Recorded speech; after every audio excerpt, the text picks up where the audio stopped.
Good evening বন্ধুরা, চলে এসছি একটি শর্টস ভিডিও নিয়ে।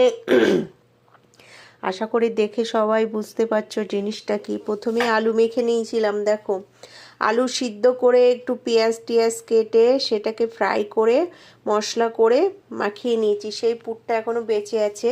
তারপরে আমি আটা মেখে রেখেছিলাম, সেই আটার মধ্যে এই যে ভরেছি, ভরে এগুলোকে এই যে বেলেছি সুন্দর করে, দেখো বেলে নিয়েছি। ঠিক আছে, বেলে এই যে পরোটা ভাজতে শুরু করে দিয়েছি। তো কে কে খেতে ভালোবাসো প্লিজ কমেন্ট করে জানাবে। আমরা তো ভীষণ ভালোবাসি, বাট করার অভাবে আর কি খাওয়া হয় না জানো।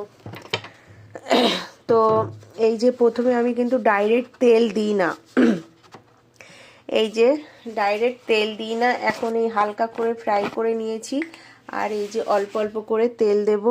তো টাটা।